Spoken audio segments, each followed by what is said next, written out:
Stay there. Oh, it goes right through his ear. Oh, well, clean your brain out. Yeah. Well, that wouldn't be hard. I can tell from the conversation.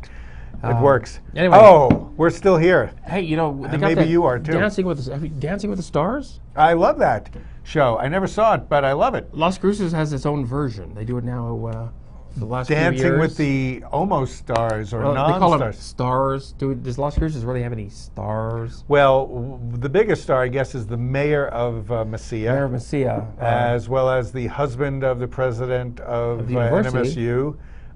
The other people pretty much have jobs like past president of the Chamber of Commerce or something. The Hispanic Chamber of Commerce. Yeah. There's the guy from the Sun News, the features editor. But pretty Lieutenant much, Colonel from the Irazzi deal at the university. We would say they have jobs the same as we do, but we don't have jobs, so we can't say that. So maybe just having a job these days makes you a star. Well, I suppose it does. If you like to see couples dancing in a competition, we have our own version of Dancing with the Stars. It's going to be at the Pan American Center tonight. NMSU. Tonight, out there, and it's probably for a good cause. We don't know what cause it's for. Just cause. Stubbed toes. No. Ingrown toneils. You know, no, there's a certain. That's a cause. It's a charitable contribution, yes. And hey, if you've got nothing better to do, the money goes to the glitter deprived, probably. Right.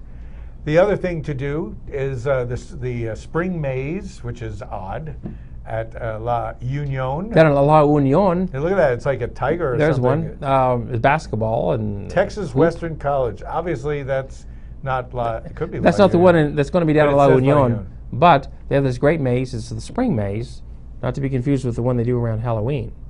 But Halloween is scary. They do the spring maze in La Union, and it's open from 11 in the morning till late at night, 8 o'clock at night. Take your kids. And you can go down there and try to walk through the maze and find your way through it. It's a fun thing. It's great, especially for the kids. Kids that love this kind of stuff. If you don't have kids, take somebody else's kids. Maybe you should tell their parents, but you can still take them. Take them down there and have a good time. Write them a note. Get out in the country, get some fresh air, and it's a good time for all. And now that we have railroad travel throughout the state, you can go to La Union on the railroad. I wish we could. Oh, you can't. But I understand. You think La Union would be served by the Union Pacific? The Union Pacific Railroad. But it doesn't. It doesn't do that. But the Union Pacific Railroad is getting a tax break from from the New Mexico. New Mexico. Well, here's what's happening. Tell us. Union Pacific is building a huge refueling station and switching yards down in Santa Teresa. They're moving a lot of the operations from El Paso over to Santa Teresa. And the governor has given them a $400 million tax break to do it. To build the thing. So, but $400 million, you know.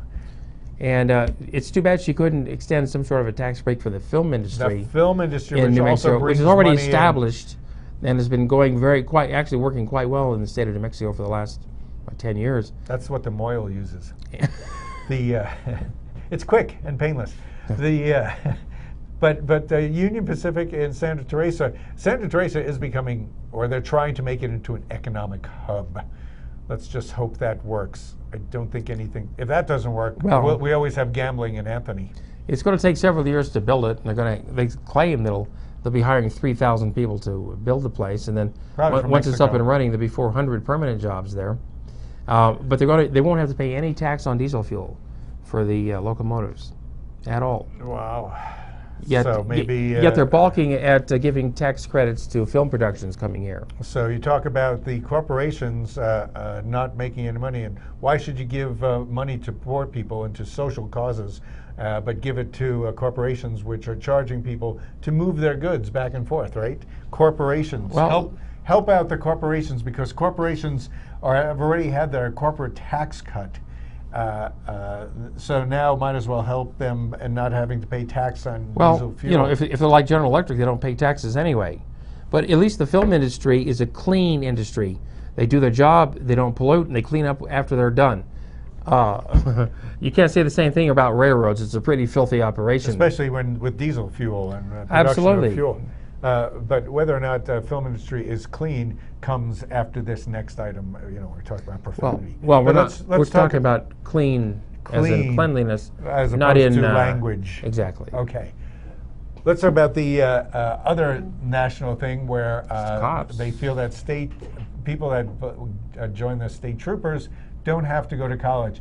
if you spend 4 to 6 years killing people in Afghanistan, that gives you the amount of experience and to temperament. work as a state trooper. State cop in New Mexico. So just hope. They think that's enough college for them. Right, you don't need college to learn things like ethics or restraint, criminal procedure. But I would hate to see them use the. Not that I have anything against people who have served in Afghanistan and Iran. No, they did their job. But are they qualified to now come back and suddenly be police officers? If they start to look at people they're pulling over in New Mexico the same as they look at people they're pulling over in Afghanistan, my suggestion is don't wear your turban when you're riding your car on the interstate. Right, or don't wear a scarf, ladies. Yeah. Oh wait, on your head. a burqa. Right? But no. We'll get flack for that. I'm totally against not having cops go to college before they become police officers. I think they should have a 4-year degree in police science. If they're really going to take their police career seriously, they need to have a degree in police science at the very minimum. And why not go on and get a master's degree in certain things? And you could, you're supposed to be getting, the military pays for your education, so why not take advantage of that and use that to go to college? Because you're eventually going to need an education. Right, because especially in your first criminal trial. There's one thing that police departments around the state don't need, and that's more thugs in monkey suits. We have enough of those. We need some guys who can think, who have judicious thinking abilities, and don't overreact. And have a clear head and feel in control, and don't feel threatened by other people. Especially by when they pull over professors. Well, right now, they try to outsmart them. In Albuquerque, you have a rash of cops shooting people. It's almost an epidemic up in Albuquerque right now, and we certainly don't need that with our state police across the state. No, we don't. So go to college, even though now they just raised tuition in all the state universities about 8 or 9%.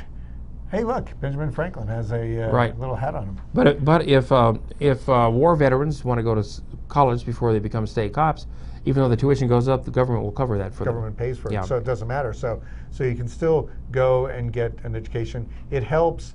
I don't know if people want to spend 20 years driving around highways and arresting people, but getting an education certainly helps you move on to other things. Also gives you something to think about while you're working.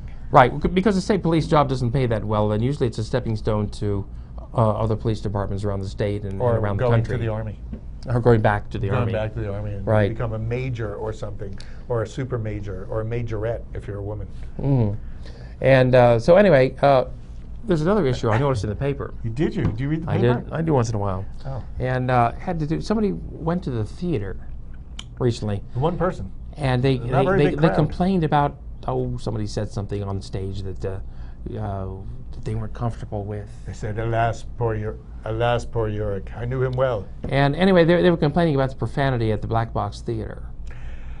Well, at a play that were written by students. It was a night of student plays. Yes, that were directed by faculty members, and it was a nice evening out at the theater. Yes, I happened to see that letter, and in that letter, the gentleman described how he was taking his wife out for a nice date, and he takes her out for a date to go to the theater, and he comes up with profanity. I suppose the word alas in the old days was profane because it meant a girl. Alack and alas. But you take your spouse out to the theater for a date, and somebody mentions the F word. They say an F word, an S word, a G word, whatever. I don't think they said the S word, the GD word. I don't remember, but if you go to the movies, you're going to hear the same words. In fact, you go to congressional hearings and you hear the same language. So that's not bad. But if you take your wife out one time in 30 years, things have changed. They even say dirty words on TV now. Well, if you go to a middle school playground, you're going to hear a lot worse profanity than you're going to hear in the theaters in Las Cruces. That's why I try to stay away from playgrounds unless I'm there to meet somebody. Yes, well, you do have the restraining order. Yeah, no, I'm not allowed keep that in 500 feet of a playground, so I couldn't hear the profanities. But we never necessarily appreciate profanity that is not necessary, but the idea is if it's organic, it works fine. You're looking at plot, you're looking at character development. People, that's the way especially people really today, speak. You want to hear people it. today, you hear that. I can't believe my own daughter speaks that way, because she No. certainly never spoke that way at home, ever. She speaks that way to me all the time. A little punk. Last time I give you the keys to my car. Yeah. So anyway, profanity in the theater is perhaps here to stay, just because the nature of our society has changed. Gratuitous using of those words, we know that the number of plays, even at the community theater, well, it's called artistic expression. if people actually talk that way in real life, and they sometimes do, who's the guy who does the plays that, what's his name? The one who did Glengarry Glen Ross. Oh, you mean David Mamet? David Mamet uses language like that. It's the way people talk. Rhythmically, almost as a song. Well, that's an art form. It is. It is. You know, Right. try it someday. We're not going to try it on line, because we'll offend too many people. Is it okay to curse in the military?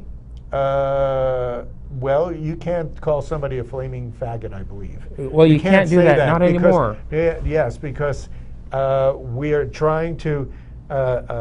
They lifted the ban on gays. It wasn't really a ban on don't gays. It was tell. a don't ask, don't tell. Exactly. And the Republicans, the new Republicans, who have never been in probably public office before, they're new. They believe that it's too early to lift the ban on don't ask, don't tell, because we're in 3 wars. Well, we're actually not in any wars, because you can only be in wars when you declare war on a country. And since there are no countries that we're a war against. We haven't because declared a we're war since in the World War countries. II. Yeah. Korea wasn't a war. Vietnam wasn't a war. There were police We actions. fought. Why didn't they call the cops? And if you need people to fight, don't you think it would be good to be allowed to have gays in the military? And everybody in America now knows gays personally. They're usually your relatives, and you go, well, but they're different. Well, no, they're not. Yeah. I mean, sometimes you're married to him. who? Not you. I don't know what you're talking about.